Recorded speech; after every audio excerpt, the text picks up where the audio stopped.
dárselo. Cuando Pablo está escribiendo en Romanos acerca de la reconciliación y cuando él está escribiendo en 2 de Corintios acerca de la reconciliación, él no está peleando en contra de nada. Él no está discutiendo en contra de un falso maestro. Él realmente está presentando el punto de la reconciliación, eso es todo. Pero en Colosenses él está peleando un contraataque por parte de los falsos maestros. Los falsos maestros que realmente estaban confrontando a la iglesia en Colosas habían dicho que no era posible que un hombre se reconciliara con Dios por Jesucristo únicamente. Ahora usted recordará que habían algunos problemas que Pablo estaba confrontando en Colosenses en relación con los falsos maestros.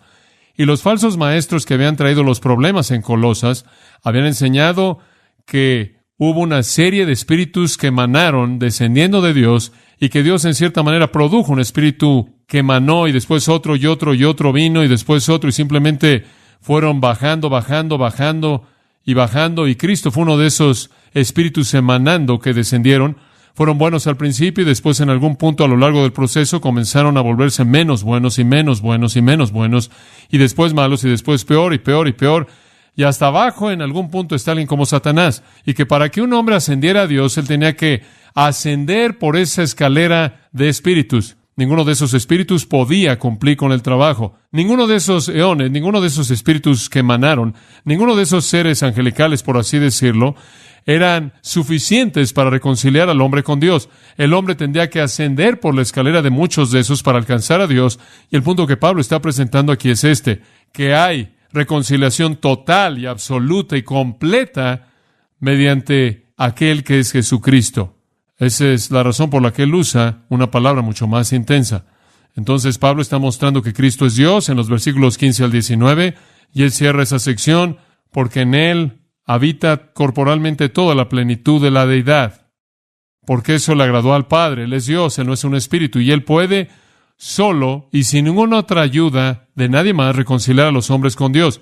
Y ese es el punto que él quiere presentar, habiendo hecho la paz. Versículo 20 dice, mediante la sangre de la cruz o de su cruz por él. Y ahí está, por medio de él reconciliar a todas las cosas consigo mismo. Esto es Dios reconciliando todas las cosas consigo mismo mediante Cristo. Usted no necesita subir por una escalera ascendiente de seres angelicales. No hay algún tipo de escalera ascendiente de seres por los que usted debe subir para llegar a Dios. Solo hay uno y tiene la capacidad de reconciliar de manera completa a un hombre con Dios. Ahora, ya hemos visto lo que Pablo está haciendo aquí en esta sección en particular, en nuestros estudios en el pasado. Atacaron la deidad de Cristo, atacaron la suficiencia de Cristo para salvar. Entonces, en primer lugar, Pablo ya ha aclarado el área de alguna duda acerca de la deidad, y él aclaró eso en los versículos 15 al 19. Y ahora él va a decir, no solo él es Dios, sino que él puede salvar. Y ese fue el segundo punto de ataque. Y entonces, de los versículos 20 al 23, él establece la suficiencia de Cristo para salvar, para reconciliar a los hombres con Dios. Ahora, quiero hablar de la teología de la reconciliación por tan solo un momento, porque es necesario que usted lo entienda. En el Nuevo Testamento, estoy tratando de resumir esto, o expresarlo o explicarlo de la manera más simple que puedo. Probablemente hay 5 términos que resumen nuestra salvación, y usted debería escribirlos.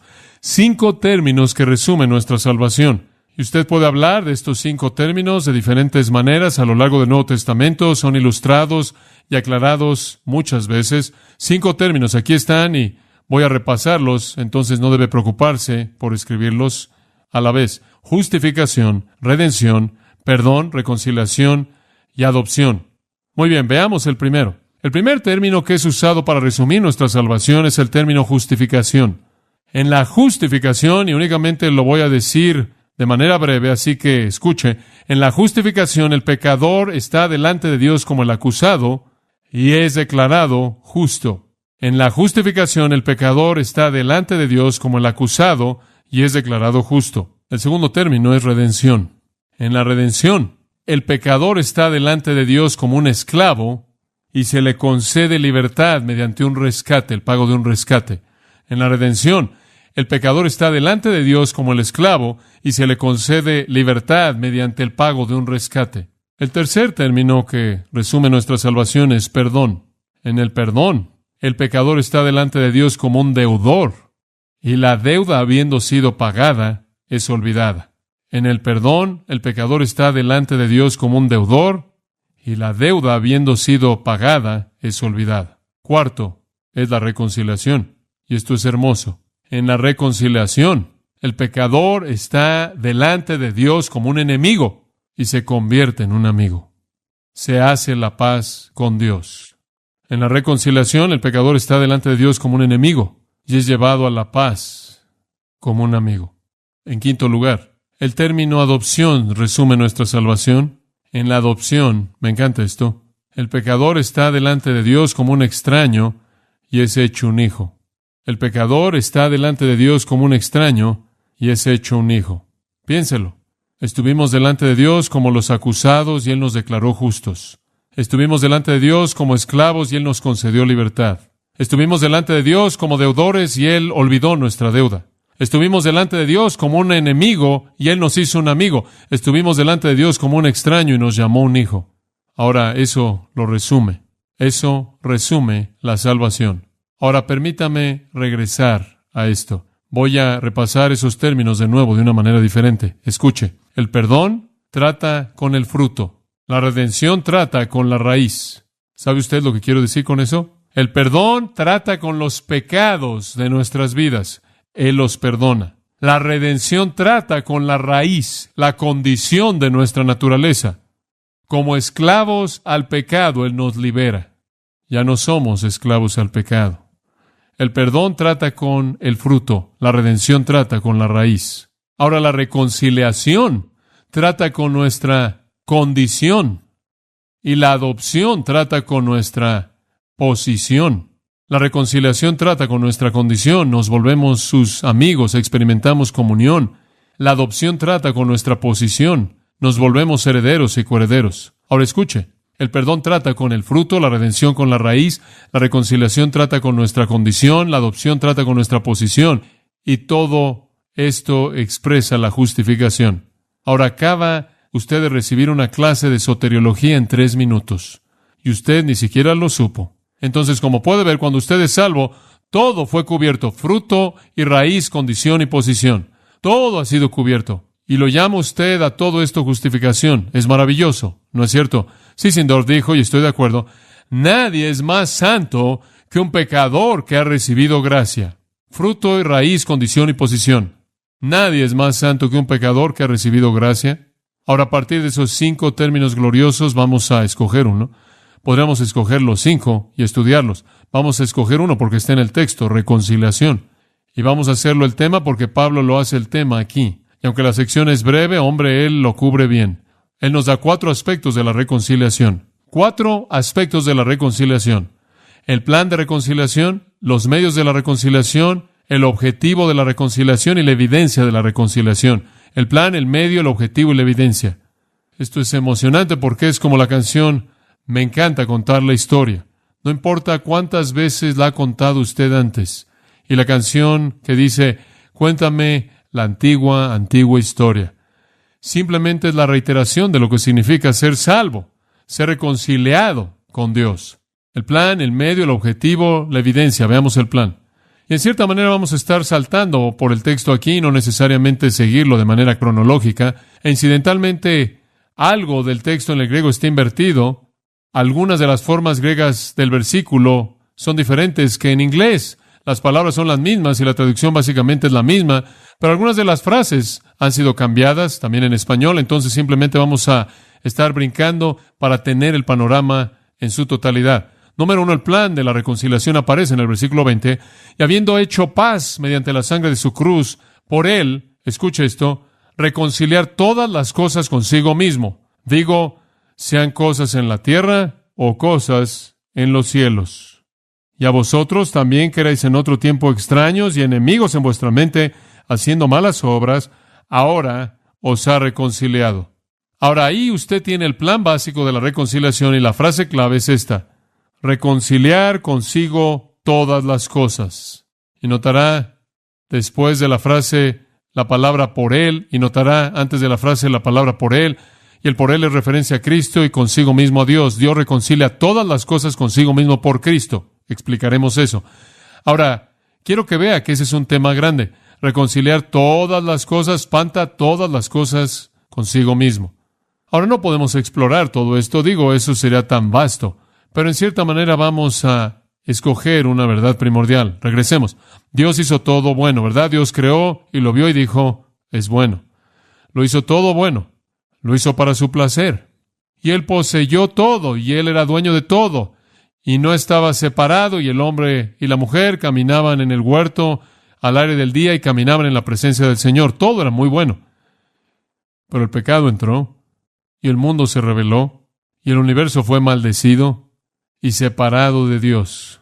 Y vivimos en una tierra maldecida. Y nuestra tierra ocupa un lugar en un universo maldecido. Inclusive los cielos están contaminados. ¿Sabía usted eso? Están ocupados por Satanás, están ocupados por sus demonios. Dios va a limpiarlo todo algún día, y esa es la razón por la que cuando la Biblia habla de la restauración de todo, lo llama nuevos cielos y nueva tierra. Todo va a ser rehecho, está en rebelión ahora. Pero la Biblia dice aquí que Dios va a reconciliar todo de regreso consigo mismo. Si usted quiere la explicación más simple, Dios va a hacer amigos con el universo otra vez. Esa es la idea amplia de la reconciliación. Dios va a terminar la rebelión y ser amigo del universo. Va a regresar a estar en armonía. ¿Cómo lo va a hacer? ¿Por Él? ¿Por quién? Por Cristo. Cristo es el agente. Él va a llevar a cabo la reconciliación. Ahora, quiero que vea por un minuto el todas las cosas, porque me interesó cuando leí eso, reconciliar todas las cosas. Tienes que estar bromeando.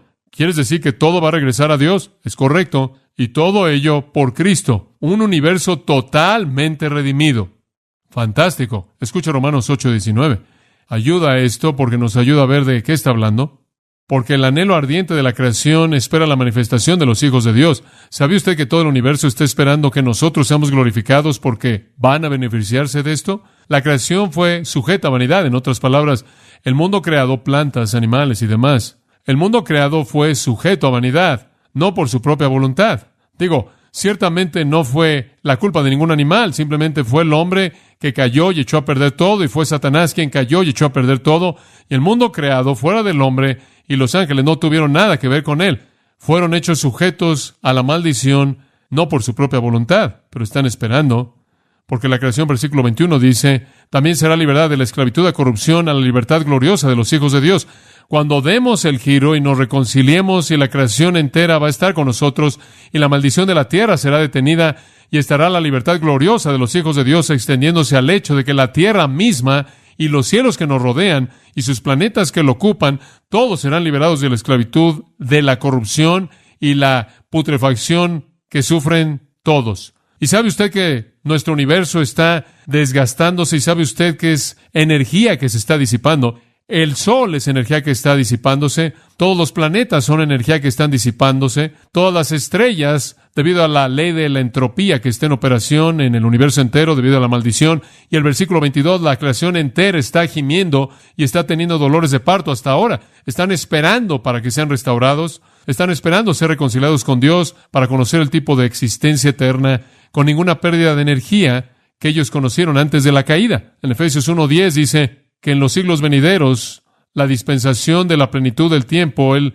congrega en todas las cosas en Cristo, tanto las cosas que están en el cielo como las que están en la tierra, inclusive en Él de nuevo, y es debido a Cristo y es por Cristo que el universo entero regresa a Dios. La restauración del universo entero. Ahora este es un punto tremendo, porque los herejes en Colosas y en la Odisea y en Hierápolis, las ciudades que rodeaban esa área, el valle Helico, esos herejes estaban diciendo que el análisis verdadero del universo es dualista, que el espíritu es bueno y la materia es mala. Y Pablo está diciendo, olvídenlo. Jesucristo no solo va a reconciliar al hombre, sino que Él va a reconciliar el universo material con Dios. Únicamente está sufriendo a nivel temporal una maldición. Algún día será reconciliado con Dios. El pecado arruinó este universo. Destruyó la armonía entre una criatura y la otra, entre todas las criaturas y Dios. Pero a través de Cristo el universo va a ser traído de regreso, va a ser restaurado a la relación correcta con Dios. Usted puede verlo si usted lee el libro de Apocalipsis. ¿Qué sucede durante la tribulación? Las plagas que vienen durante la tribulación salen de las copas y las trompetas y los sellos. Esos juicios que vienen sobre la tierra son juicios que salen de la naturaleza. En la mayoría de los casos salen del mundo. Ahora, algunos de ellos son demoníacos, pero la mayoría de ellos salen de fenómenos naturales que están fuera de control. Y lo que sucede es que en la tribulación, en el periodo de la tribulación, la tierra comienza a desintegrarse. el universo comienza a despedazarse, las estrellas caen de los cielos, el cielo se enrolla como pergamino, los planetas dejan de existir, como en el caso de una higuera que está siendo sacudida. El universo entero se desmorona, el agua dulce se amarga, se quema el césped, el sol quema la tierra, el sol se oscurece, la gente se congela, se vuelve totalmente oscura. Todas estas cosas sucederán conforme la maldición finalmente alcanza su clímax. La tierra entera se despedaza, Cristo viene, establece su reino, y al final de eso crea unos nuevos cielos y nueva tierra. Ese es el plan. Esa es la reconciliación de todo. Y usted necesita únicamente leer su Biblia un poco para descubrir qué va a pasar y cómo va a ser cuando hay un mundo restaurado. Nos dice, podría darle unos cuantos que usted conoce, pero simplemente le recuerdo. Isaías 11 dice, el lobo morará con el cordero y el leopardo se acostará también, y el joven león con el cordero juntos, y un niño pequeño los lleva, y la vaca y el oso pastarán, los jóvenes se acostarán, el león comerá pasto como el buey, y los pequeños bebés jugarán con serpientes y demás. No van a lastimar ni a destruir en todo mi monte santo, y no habrá más guerra, no habrá más muerte, todas estas cosas en una tierra restaurada. Isaías 35:9. Además, ningún león habrá ahí, ninguna bestia salvaje subirá por ahí. Ese va a ser el final de todas las bestias salvajes. No habrá más de eso, nada de eso en la tierra restaurada. El 65 de Isaías, versículo 25. El león y el cordero pastarán juntos, el león comerá paja como el buey, y la comida de la serpiente será polvo. No herirán ni destruirán en todo mi monte santo, dijo Jehová. ¿Lo ven? Va a haber una reversión total de la maldición. Va a haber animales ahí, animales que de alguna manera pudieron sobrevivir la tribulación y van a entrar al reino, y el hombre y el reino, cuando el reino llegue, van a ser animales diferentes. Va a haber una restauración del mundo animal. Y no solo eso, sino que la tierra y el sistema solar también. Fuera del mundo animal, aquí todo va a adoptar cambios dramáticos. El Señor creará, esto es Isaías 4:5, Jehová creará sobre todo lugar del monte de Sión y sobre sus congregaciones una nube y humo de día, y brillará un fuego ardiente de noche, porque sobre toda la gloria habrá una defensa, habrá un tabernáculo como sombra de día del calor y como refugio de la tormenta y de la lluvia. Digo, no sé lo que todo eso significa, pero va a ser algo excepcional. Luces en el cielo y cosas, sombrillas celestiales supergigantes que no dejarán que la lluvia caiga en usted y lo eche a perder. Todo va a crecer mucho, el alimento va a florecer. En Isaías 30, versículo 26, la luz de la luna será como la luz del sol. Ahora piensa en eso, todo va a ser igual en la noche como en el día. ¿Cuándo dormiremos?, dice usted. Bueno, y la luz del sol va a ser séptuple como la luz de 7 días, super luz. ¿Sabe usted lo que va a hacer eso para los cultivos? Hombre, usted simplemente no plante un jardín. ¿Cuándo va a suceder eso? En el día de Jehová, cuando Él cuide de su pueblo y cure su herida. El día de la restauración va a ser un mundo emocionante. Quiero decirle, estoy emocionado por estar ahí. En Isaías capítulo 60, versículo 19, el sol ya no será luz por día, ni dará brillo la luz de noche para mí, porque esto va a ser para los cielos eternos. El reino es en donde usted va a tener el sol y la luna, y después en el cielo final va a ser la gloria de Dios, la luz eterna. Tu Dios será la gloria, y después el sol no será más. Entonces, después de que el sol se vuelve 7 veces más brillante, la luna se vuelve como el sol. El reino termina y dejan de existir, y Dios alumbra el universo. Una transformación fantástica se va a llevar a cabo. En Zacarías, creo, hay uno más aquí, habla de que en el reino, allá alrededor de Jerusalén, Dios dice, será un muro de fuego y seré la gloria en medio de ella. Los cielos van a ser diferentes, la tierra va a ser diferente, los animales van a ser diferentes, la gente va a ser diferente. Un cambio tremendamente dramático se va a llevar a cabo en este mundo, en la reconciliación de la creación con Dios. Cuando Dios haga amigos con este universo otra vez, las cosas van a pasar como nunca antes usted soñó que fueran posibles. Va a ser un mundo como fue antes de la caída. Va a ser un mundo como fue antes de que Adán pecara. Todo esto va a suceder en los cielos nuevos y en la nueva tierra. Mencioné, creo que hace una semana atrás, 2 de Pedro, pero tengo que regresar ahí por un segundo. 2 de Pedro 3:13, me encanta esto. No obstante, esperamos según sus promesas, porque creemos sus promesas. Esperamos cielos nuevos y tierra nueva, en los cuales mora la justicia. Eso es lo que estoy esperando. Cielos nuevos, tierra nueva. Y si usted va al final del libro de Apocalipsis, usted va a tener un vistazo pequeño de esto. Juan dice en el 21:1, vi un cielo nuevo y tierra nueva. El primer cielo y la tierra habían pasado y ya no había más mar. Y yo, Juan, vi la santa ciudad, la nueva Jerusalén, descendiendo de Dios del cielo, preparada como una novia adornada para su marido. La vi, dice, la vi. Yo, Juan, simplemente yo. La vi, fantástico. Nuevo cielo, nueva tierra. Y bajando de ahí estaba la Nueva Jerusalén, el palacio de cristal de Dios. Eric Sauer dice en su libro El triunfo del crucificado, él dice, la ofrenda en el Gólgota, esto es la muerte de Cristo, extiende su influencia en la historia universal. La salvación de la humanidad es únicamente una parte del mundo que incluye los consejos de Dios. Las cosas celestiales también serán limpiadas mediante el sacrificio de Cristo de sí mismo. Una limpieza de los lugares celestiales se demanda si no es por ninguna otra razón que han sido la morada de espíritus caídos y debido a que Satanás, su jefe, durante muchos años ha tenido acceso a las regiones más elevadas del mundo celestial. Dios simplemente va a limpiarlo todo. La tierra va a ser la capital del universo, el lugar de la morada de Dios, el centro de la eternidad, una nueva tierra. Fantástico. Sauer dice, y me encanta esta afirmación, el otro lado se convierte en este lado. La eternidad transfigura el tiempo. La tierra, el escenario primordial de la reconciliación, es reconciliada y se convierte en el palacio del reino de Dios universal por los siglos. Fantástico. Ahora, dice usted, algo me molesta acerca de ese todas las cosas, Colosenses 1. Lo que me molesta es todas las cosas. Ahora hay algunas personas que dicen, bueno, eso significa todas las cosas. Y resultan ser universalistas, que creen que al final todo el mundo va a ser salvo y los ángeles caídos, todos van a ser perdonados y todos vamos a estar ahí entrando en un vals al cielo. ¿Qué hay acerca de los ángeles caídos? ¿Van a ser restaurados? ¿Van a ser reconciliados? No. ¿Qué hay acerca de los hombres caídos? ¿Van a ser restaurados? ¿Van a ser reconciliados? No. Como puede ver, usted siempre tiene que interpretar la Biblia a la luz de la Biblia. Cuando dice todas las cosas serán reconciliadas, significa todas las cosas para las cuales la reconciliación es posible. Si usted lee Apocalipsis capítulo 19, versículo 20, y la bestia fue tomada y con él el falso profeta que hizo milagros delante de él, y los que habían recibido la marca de la bestia y los que adoraron su imagen y fueron arrojados a un lago de fuego que arde con azufre. No son atraídos a Dios, son llevados a un lago de fuego, capítulo 20, versículo 10. Y el diablo acompaña a este falso profeta y a la bestia. Él fue arrojado al fuego y serán atormentados día y noche, escuche, por los siglos de los siglos. Y todo aquel, versículo 15, cuyo nombre no fue hallado en el libro de la vida, también fue arrojado al lago de fuego. Cuando dice todas las cosas son reconciliadas, no significa ángeles caídos y hombres incrédulos, porque únicamente se puede referir a esas cosas que pueden ser reconciliadas. Pero ¿sabe una cosa? Hay un sentido, amados, en el que todo en el universo de Dios será reconciliado, y yo creo que el infierno, si usted lo puede pensar de esta manera, es un lugar que está fuera del universo de Dios.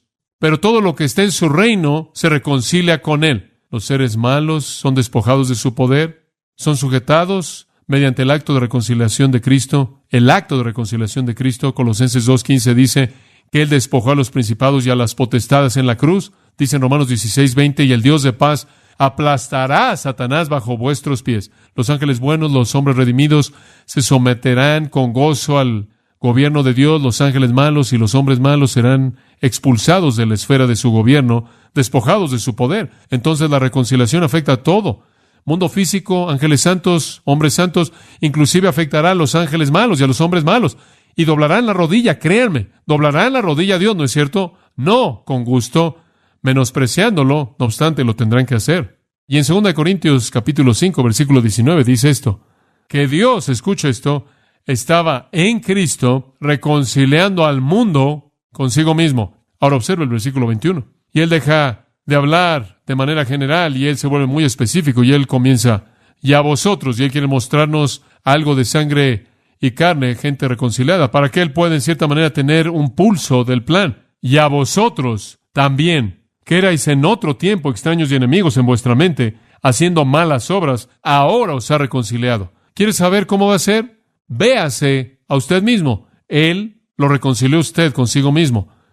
Los colosenses vivos, respirando, reconciliados, eran evidencia suficiente de que Jesucristo era suficiente para reconciliar a los hombres con Dios. ¿Se da cuenta? Jesús lo puede hacer. Véanse a ustedes mismos. Él lo ha hecho con ustedes. ¿Qué necesita usted fuera de Él? Y a vosotros también, que erais en otro tiempo extraños y enemigos en vuestra mente, haciendo malas obras, ahora os ha reconciliado en su cuerpo de carne, por medio de la muerte.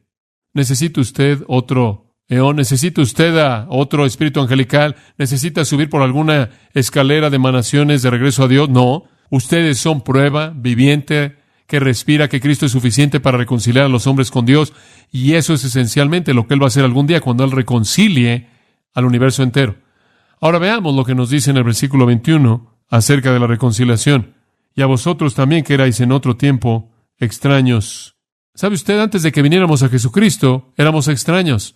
La palabra significa extraños. Antes de que usted fuera un cristiano, usted estaba alejado de Dios. Usted estaba separado de Dios. Efesios 2:12. En ese entonces estabais sin Cristo y erais extranjeros de la ciudadanía de Israel, extranjeros de los pactos de la promesa, sin esperanza y sin Dios en el mundo. Pero, y me encanta esto, ahora en Cristo Jesús, a vosotros que antes estabais lejos, os ha acercado. Hermoso, Jesucristo vino y lo encontró usted y lo acercó a Dios. Usted es prueba viviente del poder que Cristo tiene para reconciliar, y si Él puede reconciliarlo usted, Él puede hacer lo que Él dijo que un día hará y reconciliará el universo. Capítulo 4 de Efesios, versículo 17, versículo 18. Él habla de los gentiles. Él dice, andan en la vanidad de su mente, versículo 18, teniendo el entendimiento entenebrecido, alejados de la vida de Dios por la ignorancia que hay en ellos, debido a la ceguera de su corazón, y se han entregado a la lascivia. La gente no salva está separada de la vida de Dios, aislados de Él. Ahora quiero decirle algo. No es debido a la ignorancia, no es debido a la inocencia. No existe algo tal como un pagano inocente. No existe algo tal como un incrédulo inocente. Observe de nuevo Colosenses 1:21. Y a vosotros también que erais en otro tiempo extraños y enemigos en vuestra mente. Tradúzcalo de esta manera. Hostil en disposición hacia Dios. Su propia culpa. Ustedes estaban alejados porque odiaban a Dios. Dice usted, ¿por qué odiábamos a Dios? Odiaba a Dios porque, versículo 21, ¿debido a qué? A sus malas obras. ¿Ve lo que sucede? Los hombres amaron las tinieblas antes que la luz. ¿Por qué? Porque sus obras eran malas. Usted peca, usted ama su pecado, usted odia a Dios, Él reprende su pecado, usted odia a Dios, usted está aislado, separado por obras malas. No hay alguien que sea un pagano inocente. No hay alguien que sea un incrédulo inocente. Las obras impías detienen la verdad, crean hostilidad hacia Dios, y eso trae separación. Y esa es la razón por la que la gente está separada. En Romanos capítulo 1 dice, habiendo conocido a Dios, no le glorificaron como a Dios, sino que se envanecieron en sus razonamientos, y su necio corazón fue entenebrecido. Profesando ser sabios, se hicieron necios. Dios los entregó. ¿Qué pasó? Conocieron a Dios, pero amaron el pecado. Debido a que amaron el pecado, se volvieron hostiles hacia un Dios justo, y su hostilidad hacia un Dios justo los aisló de Él. Así es en la vida. Tal hostilidad que no se justifica, tal hostilidad humana es un resultado del amor a su propio pecado. En Isaías hay un versículo que quiero mencionar. Creo que es el 59, sí, 59:2, aquí está. Pero vuestras iniquidades os han separado a vosotros de vuestro Dios. Y aquí está. Y vuestros pecados han escondido su rostro de vosotros, y Él no irá, porque vuestras manos están contaminadas de sangre y vuestros dedos de iniquidad. Vuestros labios han hablado mentiras, vuestra lengua ha pronunciado perversidad. Es el pecado de ustedes lo que crea la hostilidad hacia un Dios justo, lo que crea el aislamiento. Ahora, me apresuro a decir esto. Si esto es verdad, y esto está en Romanos 8:7, Pablo dice, la mente del hombre es enemistad contra Dios. Si esto es verdad, si los hombres están separados de Dios debido a que son hostiles, debido a que aman su pecado, entonces si usted va a reconciliarlos, ¿qué es lo que va a tener usted que enfrentar? El pecado. Esa es la causa de raíz del problema, y entonces la reconciliación, como doctrina, debe enfrentar el pecado del hombre. Si el pecado puede ser enfrentado, entonces lo que me libera de mi hostilidad hacia Dios es lo que me libera de mi separación. Ahora algo tiene que suceder con el pecado, y yo soy el problema, no Dios. Pero Dios tiene un problema. La gente con frecuencia ha discutido quién se reconcilia con quién. ¿Acaso Dios se reconcilia conmigo o yo me reconcilio con Dios? Creo que yo me reconcilio con Dios y Dios se reconcilia conmigo. Cuando no puedo entender una de las dos cosas, siempre tomo ambas. Y la razón por la que digo esto es porque creo que hay suficiente base bíblica para hacer eso. Por ejemplo, para que yo me reconcilie con Dios, ahora escuche esto, para que yo me reconcilie con Dios, entonces voy a tener que soy transformado de ser un pecador a ser justo, ¿verdad? Mi pecado tiene que ser enfrentado. Y para que Dios me permita entrar a su presencia, su actitud hacia el pecado va a tener que ser apaciguada. ¿Ve lo que quiero decir? Tengo que ser transformado primero. Esa es la razón por la que dice, 2 Corintios 5, no lo busque, usted lo va a recordar. 2 Corintios 5, 17, si alguno está en Cristo, ¿nueva qué? Nueva criatura es. Y el siguiente versículo, y todas las cosas son de Dios que nos ha reconciliado consigo mismo. Él tiene que hacernos nuevas criaturas antes de que pueda reconciliarnos. Entonces el hombre tiene que ser transformado de manera dramática. Pero Dios también tiene que tener su actitud enfrentada, porque Dios no puede ver la iniquidad, y la iniquidad va a tener que ser enfrentada, ¿verdad? Algo tiene que modificar la ira de Dios. Algo tiene que enfrentar la actitud de Dios. El Antiguo Testamento, por ejemplo, si usted lo lee con respecto a la doctrina de la reconciliación, usted descubrirá que en el Antiguo Testamento muestra un entendimiento amplio de que el hombre no podía reconciliarse con Dios a menos de que algo se haga para apaciguar la ira de Dios, como también cambiar la naturaleza del hombre. Entonces, nuestra separación de Dios se debe, número 1, a que soy un pecador, y número 2, a que Dios odia mi pecado y demanda castigo. Dice usted, hombres, es un problema difícil. ¿Cómo puede un Dios santo y un hombre pecador reconciliarse? Usted tiene que cambiar al hombre pecador, usted tiene que apaciguar la ira de un Dios santo. ¿Y sabe una cosa? Eso es precisamente lo que Dios hizo. Dios apaciguó su ira al derramarla ¿sobre quién? Cristo. Dios nos hizo nuevas criaturas. ¿Por fe en quién? Cristo. Según está en Cristo, ¿Él es qué? Una nueva criatura. Cristo llevó en su propio cuerpo nuestros pecados. Esas cosas, amados, y acabo de pensar en esto en este segundo. Usted le va a sorprender cuánto pasa aquí arriba. Pero en 2 Corintios capítulo 5, versículo 17, aquí tiene usted en los versículos 18 al 20 un estudio de la reconciliación. Y por un lado, versículo 17 dice, si alguno está en Cristo, nueva criatura es. Por otro lado, versículo 21, al que no conoció pecado, ¿lo hizo qué? Por nosotros lo hizo pecado. Ahora usted tiene por un lado, Dios nos hace nuevos, y por otro lado, Dios coloca nuestro pecado en Cristo y apacigua su ira. Esos son los dos lados de la reconciliación, y a la mitad usted tiene la doctrina de la reconciliación. Ambos deben llevarse a cabo. Amados, qué cosa tan fantástica ocurrió en la cruz. Él llevó nuestros pecados en su propio cuerpo, y el poder de su propia vida es derramado en nuestras vidas y somos transformados. Ambos son cubiertos. Fantástico. Y sabe una cosa, usted no puede reconciliarse por sí mismo. Usted no puede decir, bueno, voy a reconciliarme con Dios, voy a meterme en una dieta espiritual, no voy a comer pecado, simplemente me voy a disciplinar para ser justo. Olvídelo. Nunca sucederá. ¿Sabe por qué? Observe Romanos 5. Le voy a mostrar algo interesante. Versículo 6. Hombre, realmente es divertido estudiar la Biblia, ¿no es cierto? ¿No está usted disfrutando esto? Gracias a ustedes dos. Romanos 5. Digo, esto es emocionante para mí. Ahora, quiero que vea hay 4 razones por las que usted no puede salvarse a sí mismo. Es un bosquejo bueno, algún momento que puede usar con un incrédulo. 4 razones por las que no se puede salvar usted mismo. Número 1, falta de fortaleza. Porque cuando éramos débiles, a su tiempo, Cristo murió. Lo primero, usted no se puede salvar a sí mismo, no tiene la suficiente fuerza, no hay fuerza, falta de mérito.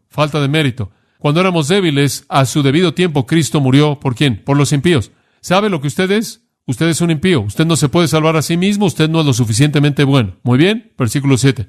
Podríamos decir que esto es falta de justicia, porque apenas un justo moriría. Quizás por un hombre bueno alguien se atrevería a morir. Mas Dios muestra su amor para con nosotros en que, siendo aunque pecadores, usted no se puede salvar a sí mismo porque usted no tiene justicia alguna. Y le voy a decir algo más.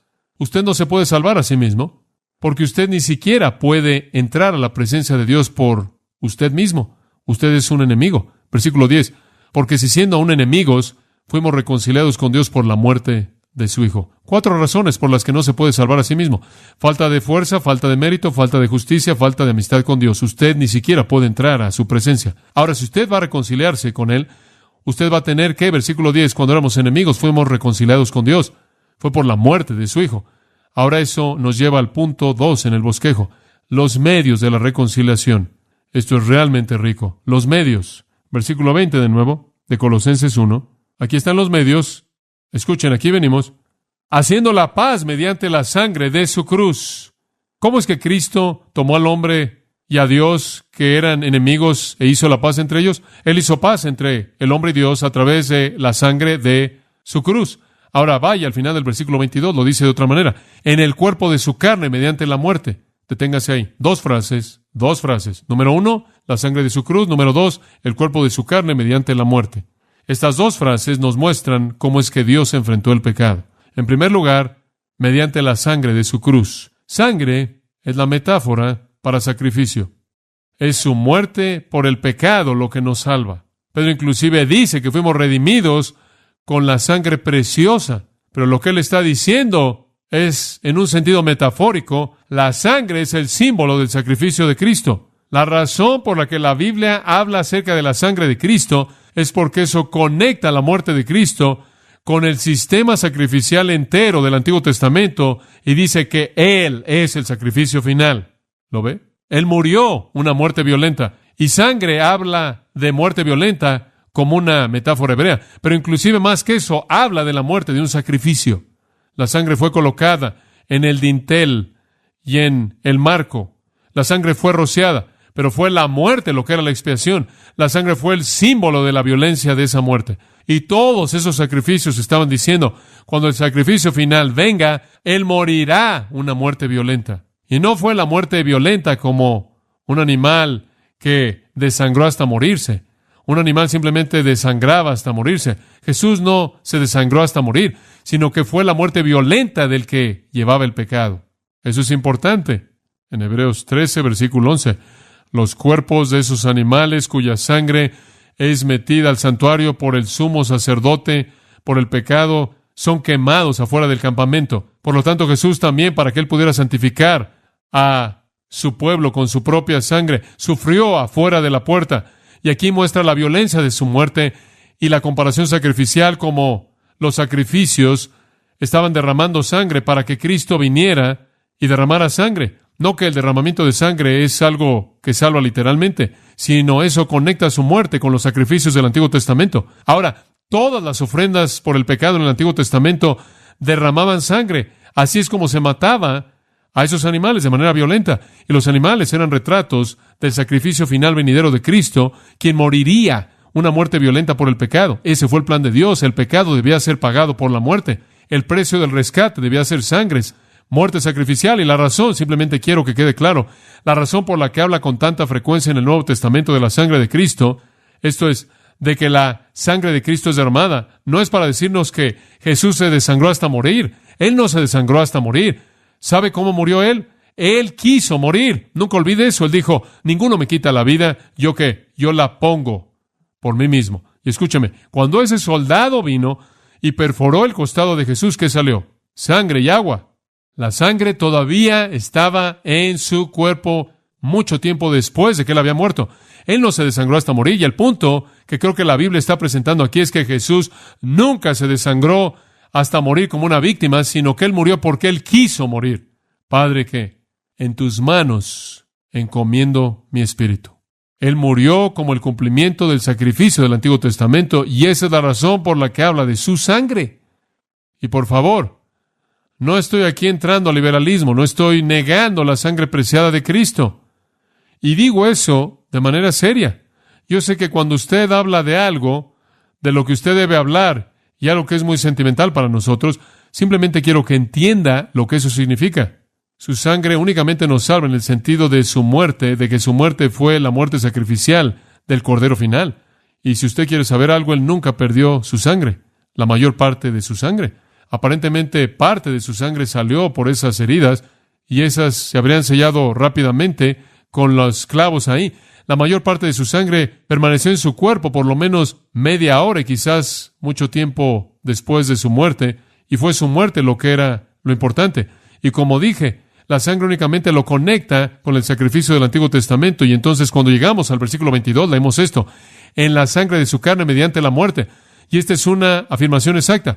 Su muerte como hombre, su muerte encarnada en carne humana, es lo que nos reconcilió con Dios. Porque lo que la ley no pudo hacer, porque era débil mediante la carne, Dios, al enviar su propio Hijo en semejanza de carne de pecado, y por el pecado condenó el pecado en la carne, Cristo murió no solo como un sacrificio, sino como una sustitución perfecta. Él no murió como un animal, no. Él no murió como un espíritu.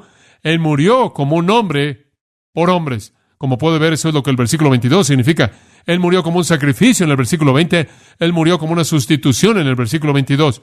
Él pagó el castigo como un sustituto perfecto. Y entonces, ¿sabe usted lo que pasó? Dios dijo, eso cubre mira. Esa muerte sustitutiva cubre mira. Y entonces Jesucristo salió volando de la tumba 3 días después y entró a las vidas de los suyos para que ellos pudieran ser transformados Y eso cubre ese lado de ello. Y yo puedo decir con Pablo, porque para mí el vivir es ¿qué? Cristo. Dios ha sido apaciguado y yo he sido transformado. Todo debido a la cruz. Nuestra salvación es posible únicamente mediante la muerte de Cristo. Ahora, únicamente voy a comentar rápidamente aquí en los pensamientos finales. Ahora observe. Vemos el plan y el medio de la reconciliación. Quiero mostrarle el objetivo. ¿Por qué nos reconcilió? Oh, me encanta, versículo 22. A la mitad del versículo, para presentaros santos y sin mancha e irreprensibles delante de Él. Dios dijo, miren, si van a estar aquí arriba conmigo, tienen que ser limpiados. Tienen que ser santos. Eso significa limpio de todo pecado. Tienen que ser sin mancha, sin ninguna mancha, irreprensibles, sin reprensión. Dice usted, ¿por qué esas tres palabras? Bueno, lo pensé por mucho tiempo, y esto es lo que pensé. Santo tiene que ver con nuestra relación con Dios. Sin mancha tiene que ver con nosotros mismos. Y ese último, irreprensible, parece extenderse a otros. Tiene que haber una santidad entre nosotros y Dios. Tiene que haber una ausencia de mancha dentro de nosotros mismos.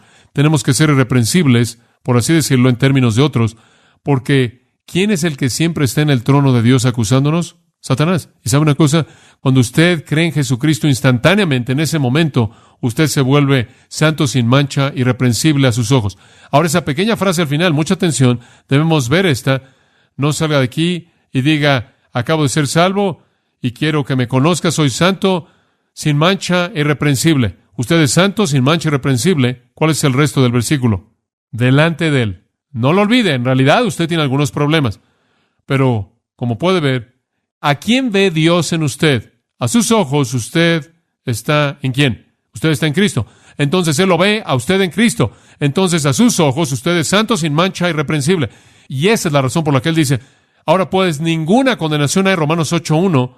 Y esa es la razón por la que dice en Romanos 8:33, ¿quién acusará a los escogidos de Dios? Es Dios el que justifica. ¿Hay una corte más elevada en el universo? No, gran verdad. Eso es básicamente posicional. Y yo creo que tiene un significado posicional en este momento, escúchelo, para presentarlo santo, sin mancha, irreprensible delante de Él. Pero ¿sabe una cosa? Quiero simplemente incluir esto de manera gratuita. Creo que también tiene un significado futuro. Creo que algún día vamos a llegar al cielo y vamos a convertirnos en práctica lo que somos en posición, ¿verdad? Vamos a poder ir al cielo y decir, hola, soy John MacArthur, santo, sin mancha, irreprensible. Finalmente, va a haber ese aspecto de esto. Pablo escribe que él quiso presentar, como dice en 2 Corintios, una virgen pura al Señor. O como Pablo escribe, maridos, amad a vuestras mujeres como Cristo amó a la iglesia, a fin de presentársela a sí mismo sin mancha y limpia. Algún día vamos a hacer en práctica lo que somos en posición. Esa es la razón por la que Él nos reconcilió, para hacernos aptos para encontrarnos con Él. Ese es el propósito de esto, el objetivo. Finalmente, la evidencia de la reconciliación. Dice usted, hombre, la reconciliación es súper. ¿Quién la recibe? ¿Quién participa de esto? ¿Cómo sabe usted que la tiene? ¿Cómo sabes que ha sido reconciliado con Dios? Versículo 23. Sí, ¿cuáles son las siguientes palabras? En verdad permanecéis fundados y firmes en la fe y sin moveros de la esperanza del Evangelio que habéis oído. ¿Sabe usted cómo distinguir al cristiano verdadero? Una palabra. Continúa, continúa, continúa. No sé cuántas veces he explicado esto, lo voy a explicar otra vez. ¿Quién está reconciliado?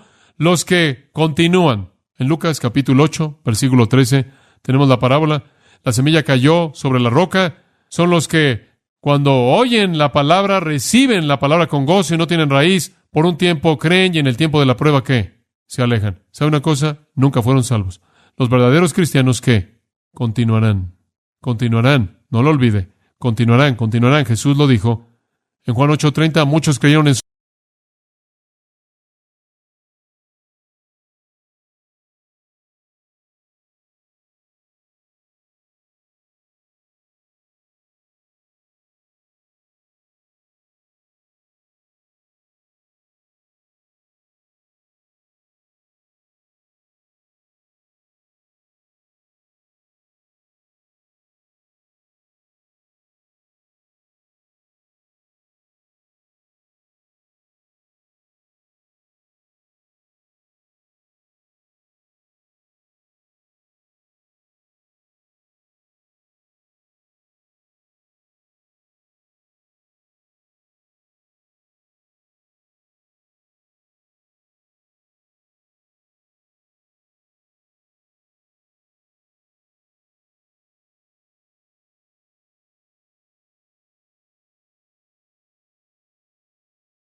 along in Michigan's tide. Neon dreams paint the city side by side. Got my boombox thumping, hairspray in the air. Tonight's the night, baby, anything can happen, I swear. He's got eyes like fire, a smile like a summer day. And when he looks at me that way, my heart just starts to sway. He's across the room, but I know what he's thinking. Underneath this disco ball, our hearts are gonna be linking. When he's sitting nice, hearts beating like a drum. Got that magic feeling, something beautiful's begun. He's holding out his hand under the neon glow. Tonight we're gonna rewrite the stars, baby, don't you know? We're cruising down Lakeshore Drive, radio blasting our song. He's holding my hand tight, knows how to treat a girl right all night long. We're young, we're wild, got the whole world at our feet. This feeling's electric, baby, can't you feel the heat? He leans in close, whispers secrets in my ear. The city fades away, all I hear is him right here. Fireworks in my soul, this moment's meant to be. Underneath the Chicago moon, he's everything to me. He's got eyes like fire, a smile like a summer day. And when he looks at me that way, my heart just starts to sway. He's across the room, but I know what he's thinking. Underneath this disco ball, our hearts are gonna be linking. When he's sitting nice, hearts beating like a drum. Got that magic feeling, something beautiful's begun. He's holding out his hand under the neon glow. Tonight we're gonna rewrite the stars, baby, don't you know?